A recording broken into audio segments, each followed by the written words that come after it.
Bismillahirrahmanirrahim. Assalamualaikum warahmatullahi wabarakatuh. Salam Jinso.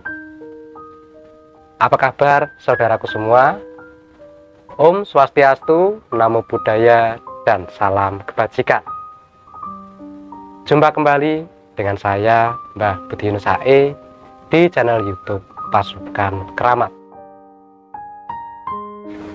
Kali ini kembali saya akan menceritakan sebuah kisah nyata kejujuran dari seorang guru besar IKSPI Kerasakti.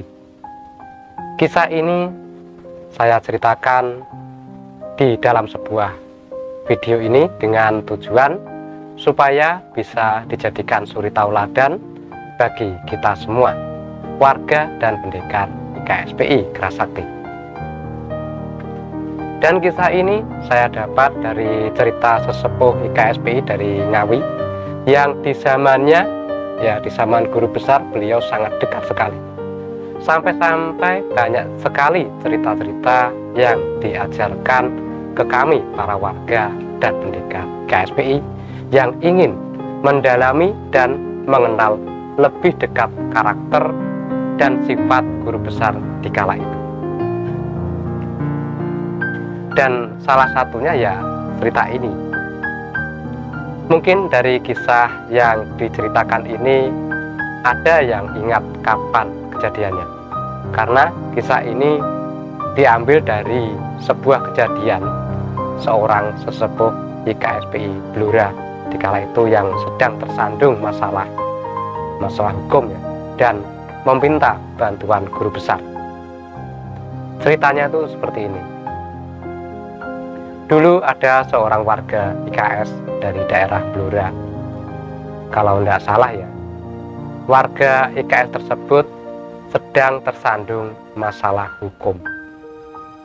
Ya kalau tidak salah ceritanya itu masalah pencurian kayu atau illegal logging.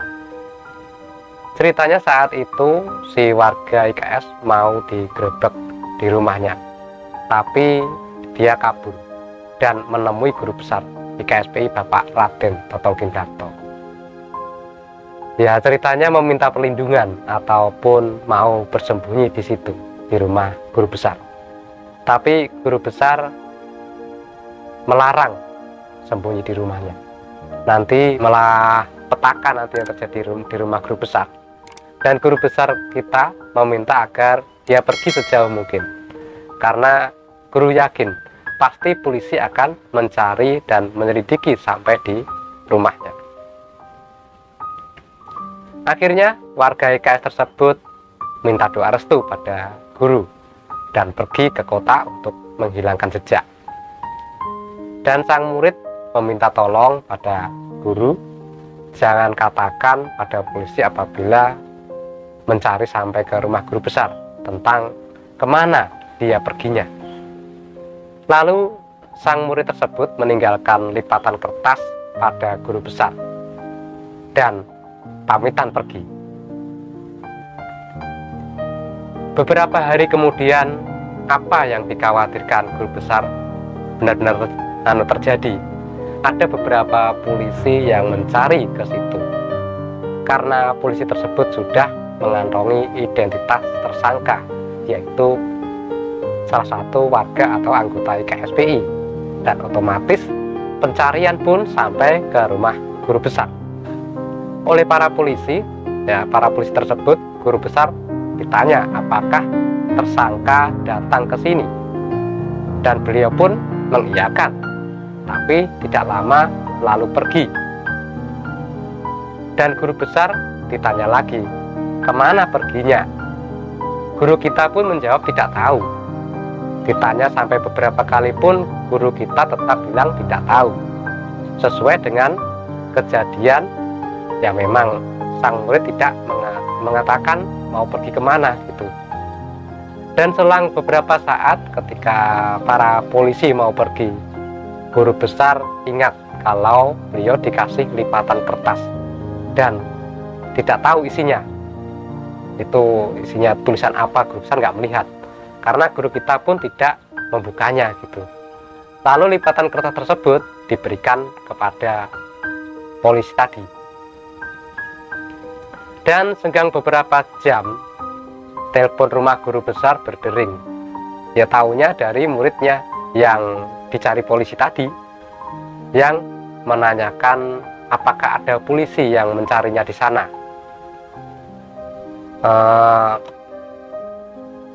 Sedikit pemberitahuan ya, zaman dahulu tidak ada WA, BBM, Twitter, Facebook, dan lain-lain. Adanya cuma telepon rumah, dan kalau kita mau menghubungi, ya bisanya tuh melalui wartel, warung telekomunikasi, atau warung telkom, karena alat komunikasi zaman dulu itu masih minim. Kita lanjutkan lagi ceritanya. Tadi sampai sang murid bertanya apakah ada polisi yang mencarinya di sana. Guru besar menjawab iya, dan beliau tidak mengatakan kemana perginya, karena juga tidak diberitahu mau kabur kemana. Dan sang guru pun juga mengatakan kalau lipatan kertas yang dikasihkan tersebut diberikan kepada bapak polisi. Dari informasi inilah akhirnya sang murid bisa kabur lagi dan tidak bisa dilacak oleh polisi gitu. Dari kisah nyata guru besar ini ada poin-poin yang bisa kita petik. Ya, kita ambil hikmahnya. Yang pertama adalah kejujuran. Dalam setiap ucapan guru besar kita selalu jujur. Yang kedua, rasa kedekatan dan kecintaan pada sang murid. Meski murid bersalah, ya, namun guru kita tidak memaki-maki atau memarahi dan memintanya pergi aja gitu. Jadi tidak melaporkan ke pihak berwajib gitu. Dari kisah ini pula seharusnya bisa dijadikan suri tauladan kepada kita semua. Apabila kita ya punya murid yang mungkin bandel dan lain sebagainya, ya apalagi sampai terjerat kasus, kita sebagai guru itu tidak berhak menghakimi ataupun memusuhi.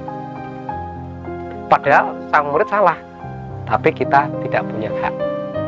Jadi poinnya di sini adalah sebagai guru maupun pelatih maupun yang lebih tua ya, ataupun sesepuh ataupun kakak pelatih, kakak warga lebih tingginya ya, seharusnya mendukung sepenuhnya program dari murid apabila itu baik untuk perkembangan IKSP. Jangan malah meracuni dan merendahkan muridnya ya.